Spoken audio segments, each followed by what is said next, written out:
Hello mga palangga! Another day for another video na naman po tayo!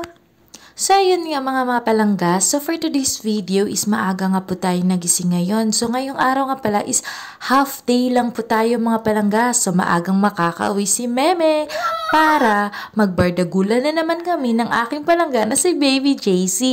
Pero syempre, kulitan na muna kami together with my palangga.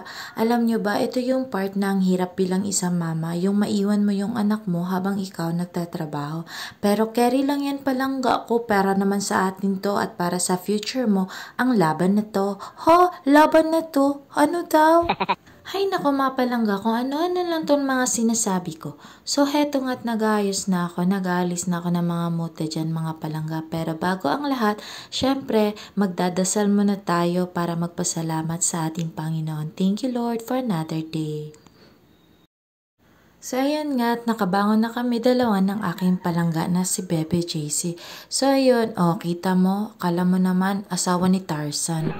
At ayun nga, usual kalat na naman ang bumungad sa akin tuwing umaga. Hi, pero carry lang yan, laban. At yun nga mga palangga, at kailangan na muna nating maglinis-linis para malinis ang ating kapaligiran.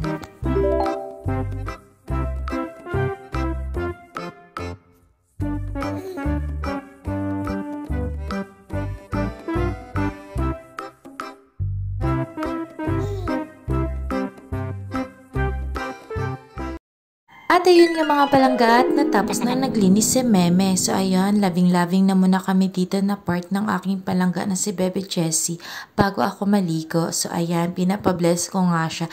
Every gigising at bago matulog kami, nagbe-bless po yan siya. So ayun nga mga palangga, kailangan na po ni Meme maligo kasi nga parang nangangamoy at nangangati na tayo. So maiwan ko muna kayo at dyan lang kayo, babalik din ako. At yun nga mga palangga, at natapos na ako naligo. Ho, naligo ka ba talaga? At parang ang dali lang.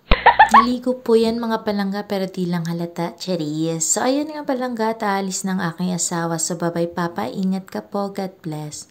At eto na nga, at nagpre-prepare na si mami para po mga palangga sa pagpunta niya sa office. Syempre, kailangan po nating maging presentable po.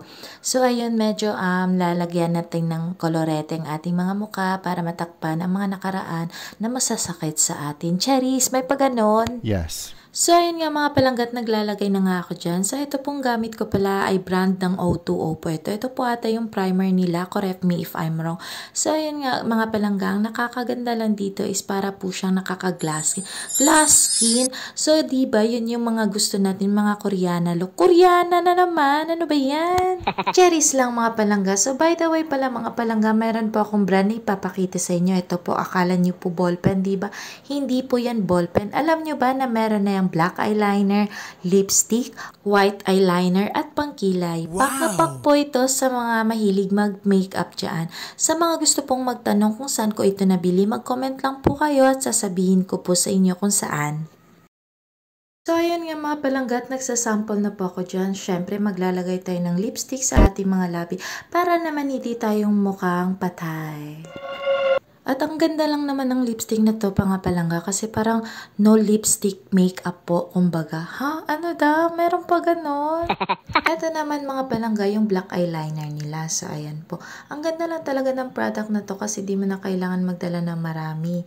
So ayan, na may pangkilay na din. So diba? Perfect! May white eyeliner para sa mga mata ninyo. So ayan, diba? Ang ganda ni ate. Sino ka dyan? Umaura ka nga. Pak! Pose! Ayun. Akala mo naman maganda talaga. Hay, nako, ganda-ganda talaga sa sarili niya. So, heto nga't nakaready na tayo mga palangga papunta sa ating trabaho. So, aura muna dyan si Meme.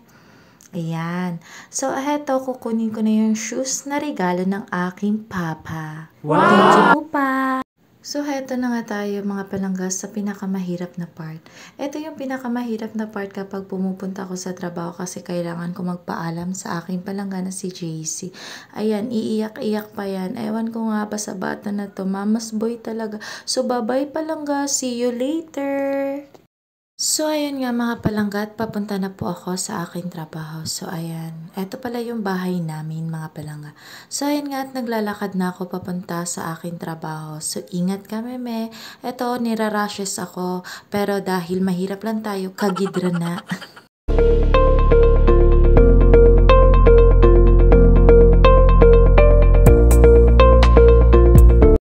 So, heto nga mga palangga, habang naglalakad ako, may nakasalubong akong kamag-anak ko. Ay nako, at ito nga, ang dami talaga nila. Namiss siguro nila ako mga palangga. So, ayan, tumitingin pa sa akin yung isa. Hi! Namiss nyo ba ako? Hay nako, at yun nga, nakarating na ako sa aking paroroonan. So, ayun nga, nagmamadali na ako sa part na to kasi nga mga palangga, late na ako dito. So, ayun, kakarating ko lang sa building namin. Building mo yan, te? At yun nga, at nakapasok na ako sa aming office. So, ito pala mga palangga, ang aking office mate, si Ma'am Mary. Ayan, Ma'am Mary, tumingin ka. O, ayan. At ito naman si Sam. At yun, chika-chika ng konti, ang mga marites. So, ayan nga, at pinapakita namin yung binili ni Ma'am Mary sa online. Ang ganda, pero parang mukha ko yung pinapakita ko rito, ah. So, heto na nga at nagsisimula na ako magtrabaho. A day in my life as an auditor's aide. Charis! May paganon. At yun nga mga palangga, tapos na ang aming half day. Uwian na namin. So, ayan yung mga kasama ko sa office. So, uwian na daw. Bye! Bye-bye! At yun nga mga palanggat, gusto pang humabol ni Ma'am Mary. So ayan, eto na kami naglalakad pa uwi. So kahit mainit, lalakarin namin yan kasi nga wala pa kaming sweldo mga palangga. So, ang kasama ko pala dyang naglalakad ay si Auntie Tata. Kasama ko rin po yan sa office. So, ayan, naglalakad kaming dalawa.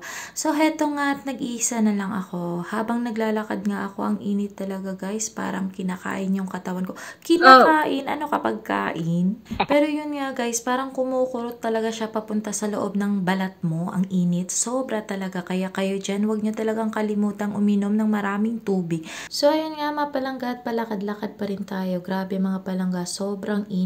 Ang sakit sa balat. Hay nako, pero sige lang, malapit na rin tayo. Pero kahit mainit, aura pa rin si ate ninyo. O ayan, di mga palangga, akala mo naman hindi talaga siya naiinitan. At yun nga mga palangga, at nandito na tayo sa aming gate. Gate po talaga yan. Huwag na kayong magtanong. May doorbell pa nga, 'di ba? Sabi nga nila, aesthetic year. So, ayun nga mga palanggat, nandito na ako sa loob ng aming bahay. So, heto nga, tinatawag ko dyan ang aking palangga na si Baby JC para mag-bless. So, ayan, nakahubad na naman. Hi, at salamat nakarating na nga tayo sa aming bahay. Sobrang init. So, ayan, kulitan na naman kaming dalawa ng aking palangga. Na-miss ka talagang bata na to. At yun, ang sarap lang talaga sa feeling na nakauwi na. At eto nga, ang saya-saya ng bata na to at nakauwi na kanyang memo.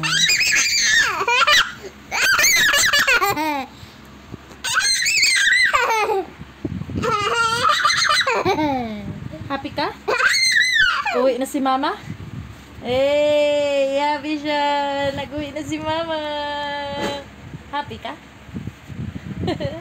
Happy ka? Yaks! Happy!